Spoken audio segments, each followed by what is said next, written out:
Hello, my loves, and welcome back to Along This Spiritual Journey.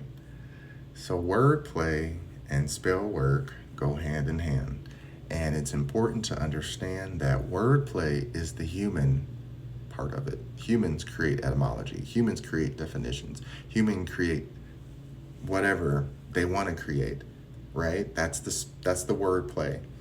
Spell work is how you use certain understanding of words, understanding of the meaning of words, to then put those words together like a nice sealed package of, very precise meanings, and then just stick it in a big envelope. And then you hand it to someone. And because it's heavy and no one wants to really read, they'll just take that one envelope, read the word on the outside, and pass it to the next person. Pass it to the next person. Then you wonder why when you hang out with certain people, they're like, oh, my day sucks, my life sucks, this sucks. You're like, me too, me too, me too. And you're like, well, my life doesn't suck that bad, but why do I feel like it really does? It's because you're putting wordplay to spell work that does not belong to you, right? If I am not feeling bad and someone else is feeling bad, and then I go and sympathize with them, I am now not only opening my vessel to take on their information, I'm saying, give me as much as you want, now hold on to it. Empathy is, I'll take a sip, but you can have it back. And that's where I tell people I can empathize with you all day, but I am not about to be sitting here taking gulps of, I can't figure it out. Okay, well, would you like to figure it out? And if your answer is still no, then okay, well, I'm gonna let you sit here and work through that, because that is what you have to work through. If someone's like, yes, I want to help me figure it out, then I can say, okay, well, here's a few things that I've utilized throughout my life when I got into this place, and here's what works for me.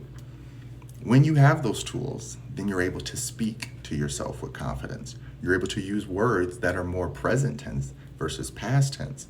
When someone says, I'm sad, that can be a present tense and a past tense, because usually most people don't even know why they're sad. They just know the feeling of sadness and they rely on that, versus saying, well, am I presently sad, or am I sad about a situation that I am thinking about and feeling and I haven't resolved?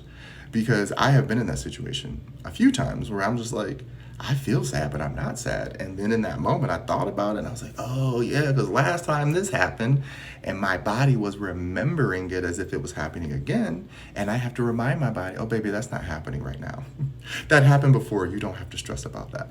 Another analogy, if you're in the grocery store and you came from a lack-minded family where it's like, you can't have that scarcity mentality, you can't have that, and then you want to go out and buy that, and you have the job, you have the money, you have the funds, and then you buy something that your parents back in the day would have considered expensive, and then you take it home and you're like, I feel so bad that I spent such and such on this, and you're like, no, I can afford it, it's okay. You just broke someone else's spell work, right? You took that idea out of your head that you can't do something, and when you break that spell work, then you can then do wordplay to say, that's where I used to be, but where I am now is a much healthier, happier place, and this is where I belong. Okay, I hope that makes sense. Love ya.